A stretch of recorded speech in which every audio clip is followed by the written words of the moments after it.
Hello guys, welcome to today's lecture in which we are going to learn about colligative properties. Guys, colligative properties exactly क्या होते हैं and how are they related to the number of particles of solute, इसके बारे में हम आज बात करने वाले हैं. So let's begin by understanding the first concept, that is elevation in boiling point. तो guys, जैसा आप इस डायग्राम में देख सकते हो, I have a solvent जो हमने ब्लू कलर से मार्क कर दिया है. And inside this solvent, I am going to take a non-volatile solute. Guys, ध्यान देना, अब लास्ट लेक्चर में हमने आइडियल सॉल्यूशन और नॉन आइडियल सॉल्यूशन के बीच में डिफरेंस देखा था और उसमें हमने जो सोल्यूट यूज किया था, it was a volatile solute. आज फिर से हम लोग नॉन वोलेटाइल सोल्यूट के बारे में बात करेंगे. तो basically guys, in this question we have a solvent and उसके अंदर we are adding a non volatile solute जो आप ऑरेंज कलर में देख सकते हो. तो बेसिकली गाइस, हमें कंसेप्ट पता है that in the presence of a non volatile solute हमारे जो सॉल्वेंट का वेपर प्रेशर है वो थोड़ा सा कम हो जाता है. बेसिकली गाइस, कंसेप्ट ये है कि हमारे जो सॉल्वेंट के मॉलिक्यूल्स वेपर फेज में जाते हैं वो उतना इजीली नहीं जा पाते in the presence of non volatile solute. तो बेसिकली गाइस, इस डायग्राम में आप देख सकते हो कि सॉल्वेंट के कुछ मॉलिक्यूल्स वेपर फेज में हैं. लेकिन गाइस, अगर ये सॉल्वेंट अकेला होता, मतलब अगर नॉन वोलेटाइल सोल्यूट नहीं होता, तो उस केस में ज्यादा मॉलिक्यूल्स वेपर फेज में चले जाते. सो ऐसा बोल सकते हैं कि in the presence of a non volatile solute number of molecules of solvent in vapour phase decreases. तो बेसिकली गाइस, इससे होता यह है कि जो हमारा सॉल्यूशन है उसका बॉइलिंग पॉइंट इंक्रीज हो जाता है. गाइस, इसको मैं अच्छे से समझा देता हूं. हमें पता है guys that at boiling vapour pressure of the liquid should become equal to atmospheric pressure. इसका मतलब गाइस, जब हमारे सॉल्वेंट का वेपर प्रेशर एटमॉस्फेयर के प्रेशर को इक्वल हो जाएगा, उसी को हम लोग बॉइलिंग कहते हैं. अब गाइस, नॉन वोलेटाइल सोल्यूट के आने की वजह से हमारा जो सॉल्वेंट का वेपर प्रेशर है वो कम हो गया है. तो इसका मतलब हमें ज्यादा हीट करना पड़ेगा या फिर ज्यादा टेम्परेचर देना पड़ेगा ताकि हमारा वेपर प्रेशर एटमॉस्फेयर के प्रेशर को इक्वल हो जाए. गाइस, इसी कंसेप्ट को कहते हैं एलिवेशन इन बॉइलिंग पॉइंट. अगर मैं इजी लैंग्वेज में बोलूं तो because of the presence of non volatile solute हमारे जो सॉल्वेंट का बॉइलिंग पॉइंट है वो थोड़ा सा इंक्रीज हो जाएगा. और गाइस, इसका रीजन बहुत सिंपल है. बॉइलिंग मतलब लिक्विड के मॉलिक्यूल्स को वेपर फेज में लेके जाना. अब गाइस, नॉन वोलेटाइल सोल्यूट की वजह से number of molecules in vapour phase थोड़े से कम हो जाते हैं. तो अगर अभी हमें सब लिक्विड के मॉलिक्यूल्स को वेपर फेज में लेके जाना है तो हमें ज्यादा टेम्परेचर देना पड़ेगा. मतलब जो हमारा यूजुअल बॉइलिंग पॉइंट है उससे थोड़ा सा ज्यादा टेम्परेचर देना पड़ेगा, तब जाके हमारे लिक्विड के मॉलिक्यूल्स वेपर फेज में चले जाएंगे. गाइस, इसी कंसेप्ट को हम बोलते हैं elevation in boiling point. Now let's look at the mathematical definition of this concept. तो आप यहां स्क्रीन पे देख सकते हो that I have a formula delta TB is equal to KB into N. Guys, इस फॉर्मूला में जो डेल्टा टीबी है जो आप लेफ्ट हैंड साइड पे देख सकते हो, this is known as elevation in boiling point. मतलब इजी लैंग्वेज में कितना हमारा बॉइलिंग पॉइंट इंक्रीज होने वाला है, मतलब कितने डिग्री से या फिर कितने केल्विन से हमारा बॉइलिंग पॉइंट इंक्रीज होने वाला है, इसको हम बोलते हैं डेल्टा टीबी. गाइस, यहां पे जो केबी है राइट हैंड साइड पे, दिस इज अ कांस्टेंट. इस कांस्टेंट के दो नाम है. The first name is molar elevation constant and the second name is ebullioscopic constant. Guys, ये बस एक कांस्टेंट है जिसकी value is KB. And finally guys, जो एम है वो सबसे ज्यादा इंपॉर्टेंट है. This M is known as molarity. Guys, ध्यान से सुनना, ये मोलारिटी नहीं है, this is known as molarity. और गाइस, मोलारिटी का डेफिनेशन होता है number of moles of solute divided by mass of solvent in kilogram. देखो, ये मैंने बोर्ड पे लिखा हुआ है. Molarity is equal to N2 upon W1 in kilogram. यार देखो, N2 क्या होता है? N2 is number of moles of solute. हमें पता है that number 1 is for solvent and number 2 is for solute. तो यहां पे न्यूमरेटर हो जाएगा number of moles of solute and denominator is W1 मतलब मास ऑफ सॉल्वेंट, लेकिन हमें उसको कौन से यूनिट में लेना है, इन किलोग्राम। तो बेसिकली गाइस मैं ऐसा बोल सकता हूं कि हमारा जो एलिवेशन इन बॉइलिंग पॉइंट होगा यानी कि डेल्टा टीबी, ये मोलारिटी पे डिपेंड करता है, मतलब ये m पे डिपेंड करता है। एंड जितना ज्यादा हमारी मोलारिटी होगी ऑफ द सॉल्यूशन, उतना हमारा एलिवेशन इन बॉइलिंग पॉइंट ज्यादा होगा। सो चलो गाइस मैं आपको फिर से एक बार एक्सप्लेन कर देता हूं। तो बेसिकली कंसेप्ट ये है कि जितने ज्यादा सोल्यूट के मॉलिक्यूल्स होंगे उतना हमारे सॉल्वेंट का वेपर प्रेशर कम हो जाएगा, और जितना हमारे सॉल्वेंट का वेपर प्रेशर कम हो जाएगा हमें उतना ही ज्यादा टेम्परेचर देना पड़ेगा उसको बॉईल करने के लिए। गाइस इसी कंसेप्ट को बोलते हैं एलिवेशन इन बॉइलिंग पॉइंट। तो अगर हमारे नंबर ऑफ सोल्यूट के पार्टिकल्स बढ़ गए तो यहां पे जो N2 की वैल्यू है वो बढ़ जाएगी, और अगर N2 की वैल्यू बढ़ गई तो हमारे मोलारिटी की वैल्यू भी बढ़ जाएगी, यानी कि इस M की वैल्यू विल इंक्रीज।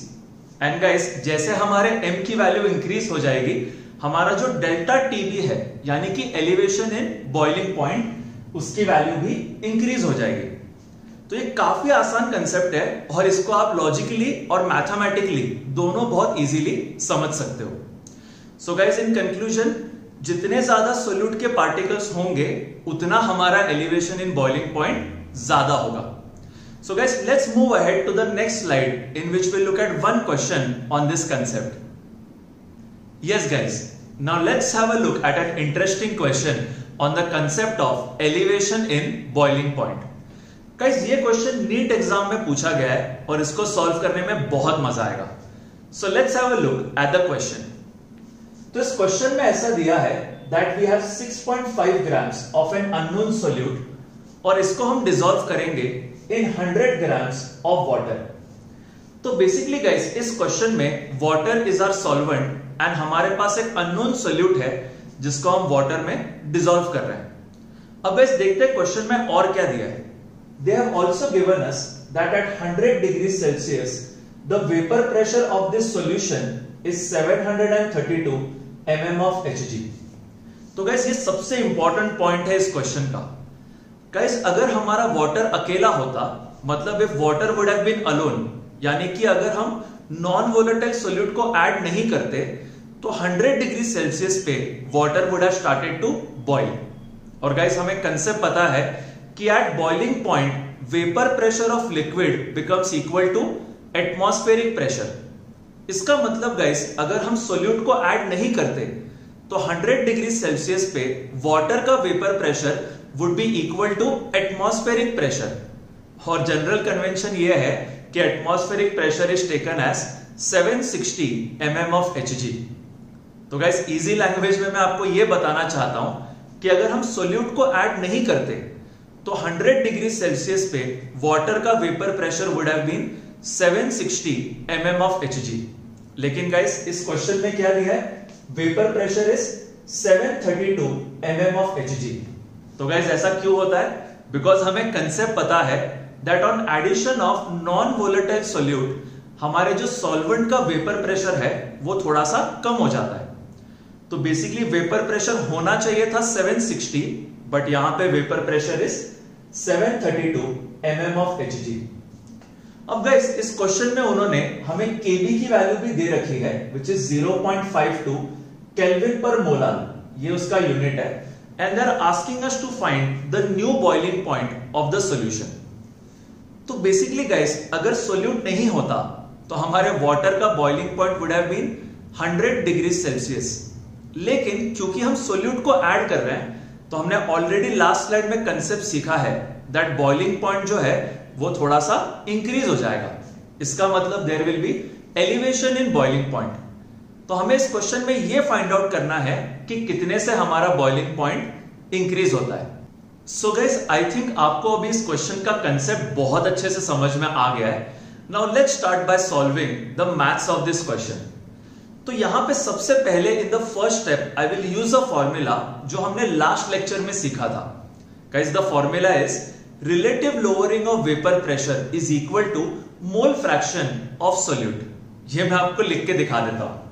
तो basically guys the formula which we learned was P01 minus P1 whole divided by P01 is actually equal to mole fraction of solute.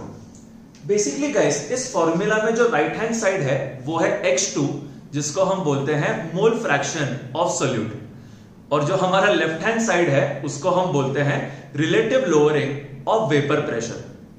तो गाइस इस क्वेश्चन में हमें P1 की वैल्यू ऑलरेडी दे रखी है। They have given the value of P1 as 732 mm of Hg। अब guys इस क्वेश्चन में जो P01 की वैल्यू होगी उसके बारे में मैंने आपको ऑलरेडी बता दिया है। गाइस अगर वाटर अकेला होता तो at 100 degree Celsius water would have started to boil.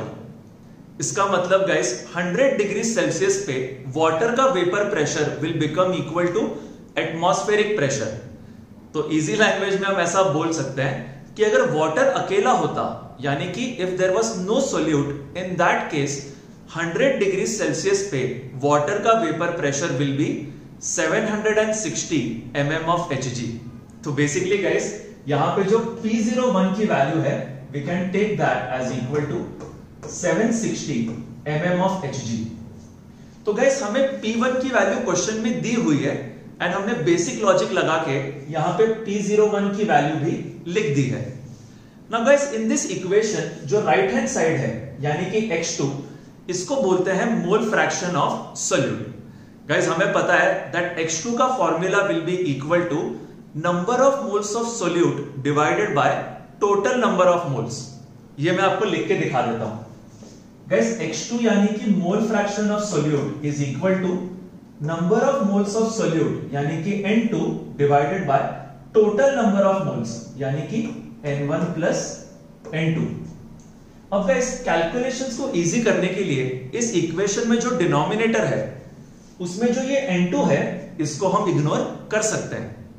Basically guys किसी भी सॉल्यूशन में सॉल्वेंट की जो क्वांटिटी है वो बहुत ज्यादा होती है और सोल्यूट की जो क्वांटिटी है उसको हम कम कंसीडर कर सकते हैं। तो basically guys because number of moles of solute are negligible compared to the number of moles of solvent, तो यहां डिनोमिनेटर में जो N2 है उसको हम इग्नोर कर सकते हैं। तो मैं यहां पे क्रॉस कर देता हूं ताकि आपको यह समझ में आ जाए कि कैलकुलेशंस इजी करने के लिए हम डिनोमिनेटर के N2 को इग्नोर करेंगे। बेसिकली गाइस N2 की वैल्यू काफी कम होगी कंपेयर टू N1। तो हमारा फॉर्मूला हो जाएगा X2 is actually equal to N2 divided by N1। Basically guys हमारा एक्चुअल फॉर्मूला होता है N2 divided by N1 plus N2, लेकिन यहां डिनोमिनेटर में हम N2 को इग्नोर कर सकते हैं ताकि हमारा कैलकुलेशन इजी हो जाए। अब गाइस ये जो X2 की वैल्यू है इसको हम यहां पे सब्स्टिट्यूट कर देंगे and will get the answer as P01 minus P1 divided by P01 is equal to X2 के जगह हम लिखेंगे N2 अपॉन N1। अब गाइस हमें नंबर ऑफ मोल्स का फॉर्मूला ऑलरेडी पता है। नंबर ऑफ मोल्स का फॉर्मूला होता है given mass upon molar mass. मतलब गाइस n की value will be equal to W upon capital N। Guys W मतलब गिवन मास और m मतलब molar mass.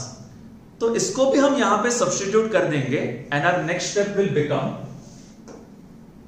P01 minus P1 divided by P01 is equal to N2 के जगह पे हम लिख लेंगे W2 divided by capital M2 and N1 की जगह पे हम लिखेंगे W1 divided by capital M1। तो बेसिकली गाइस हमारा ये इक्वेशन धीरे धीरे करके बहुत इजी होता जा रहा है।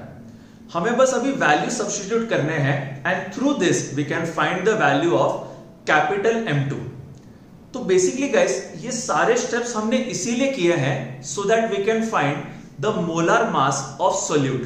Guys molar mass of solute होगा कैपिटल M2 और उसी की वैल्यू हमें यहां पे फाइंड आउट करनी है। So let's substitute the values. तो गाइस P01 की वैल्यू इज 760 माइनस P1 की वैल्यू इज 732 जो क्वेश्चन में दिया है divided by again P01 will be 760 and this will be equal to, हमें अभी राइट साइड में सिर्फ वैल्यू सब्स्टिट्यूट करने हैं। तो गाइस W2 की value is given mass of solute. Guys question में दिया है that we are using 6.5 grams of solute. तो यहां पे W2 की value will be 6.5 divided by capital M2 and इसको पूरा हम डिवाइड करेंगे बाय W1 अपॉन M1। तो गाइस W1 का भी वैल्यू क्वेश्चन में दिया है। We know that W1 is given mass of solvent. तो क्वेश्चन में दिया है that we have 100 grams of water. तो यहां W1 की वैल्यू हम ले लेंगे 100 डिवाइडेड बाय गाइस जो M1 होगा, this M1 is molar mass of solvent और हमारा सॉल्वेंट है वाटर। गाइस हम सबको पता है that the formula for water is H2O। तो इसका जो मोलर मास होगा we can calculate that as 2 into 1 plus 16। Guys आप यहां देख सकते हो that the mass of 1 mole of hydrogen is 1 gram. तो यहां पे वी हैव 2 हाइड्रोजन, इसीलिए मैंने लिख दिया है 2 into 1 and guys mass of 1 mole of oxygen is 16। तो बस हमें ऐड करना है and our answer for capital M1 will be 18 grams. यानी कि mass of 1 mole of water is equal to 18 grams. तो यहां पे M1 की वैल्यू हमें सब्स्टिट्यूट करनी है एज 18। अब गाइस आप देख सकते हो कि हमने सब वैल्यू सब्स्टिट्यूट कर दिए हैं एंड इसमें हम बस बेसिक मैथ्स करेंगे तो will find the value of M2। तो गाइस आप बेसिक कैलकुलेशन कर सकते हो and you will get the value for M2 as equal to 31.75 grams per mole। Guys देखो इस क्वेश्चन को है ना हम दो पार्ट्स में स्प्लिट कर सकते हैं। तो पार्ट 1 में हमें यह फाइंड आउट करना था कि what is the molar mass of this unknown solute.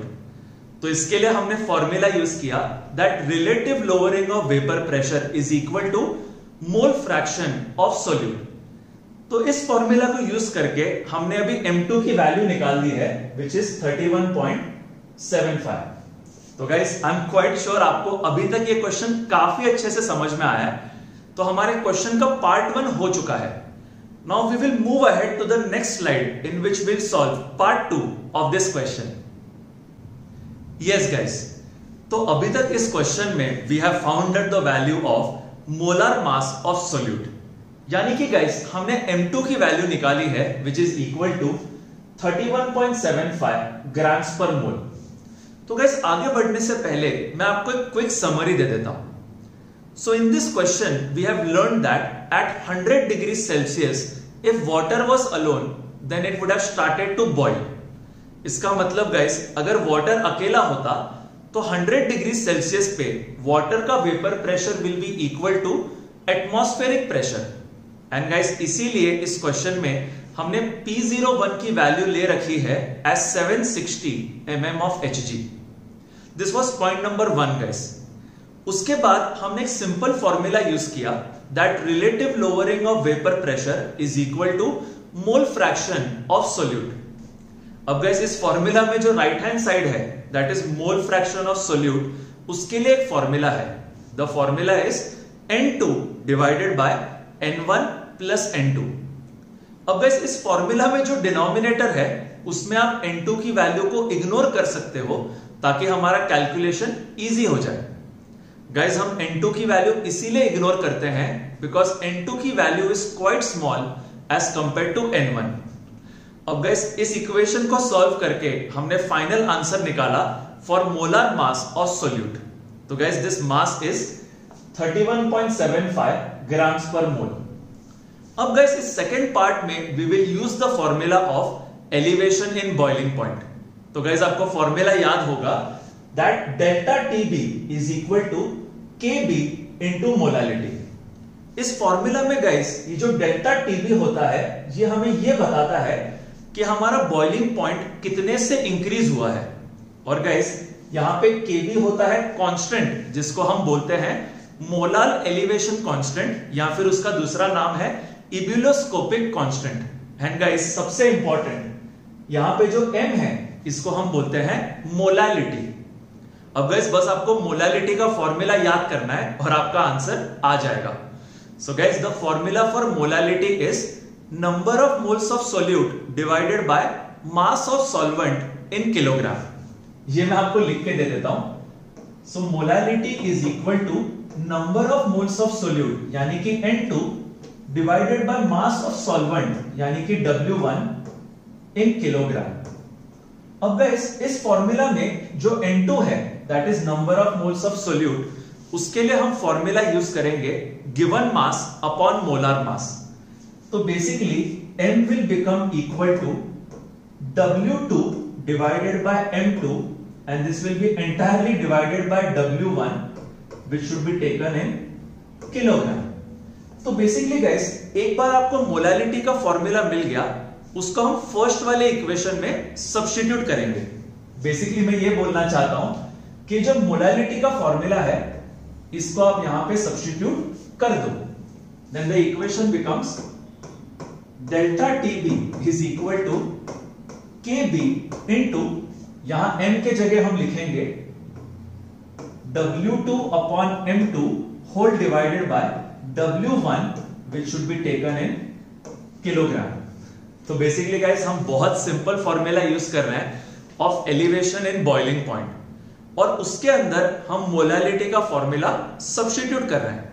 अब गाइस हमें बस बेसिक वैल्यू सब्स्टिट्यूट करने हैं और हमारे डेल्टा TB का आंसर आ जाएगा। सो गाइस क्वेश्चन में KB की value is given as 0.52 multiplied by, यहां पे जो W2 है it is the given mass of solute, और गाइस हमारे सोल्यूट का गिवन मास है 6.5 ग्राम्स।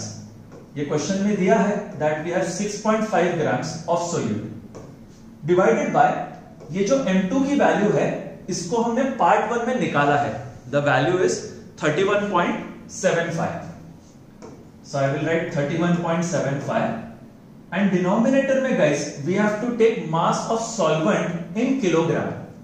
तो basically guys हमारा solvent है water and question में दिया है that we have 100 grams of water, यानी कि solvent का जो mass है it will be 0.1 kilogram.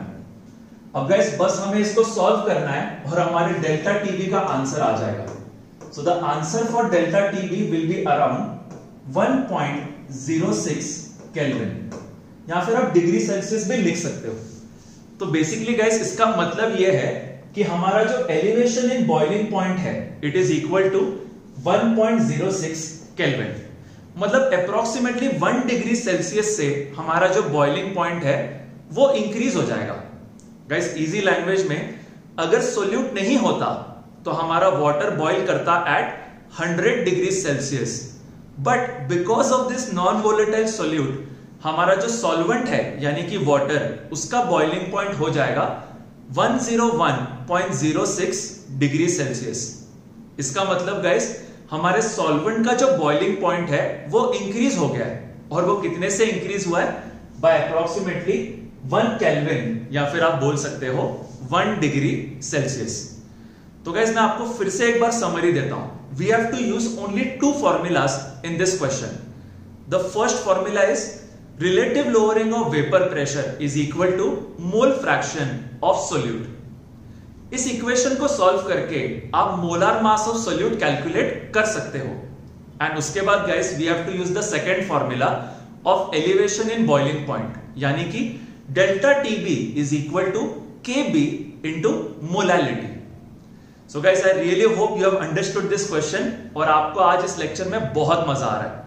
Now let's move ahead to the next slide in which we'll learn about depression in freezing point.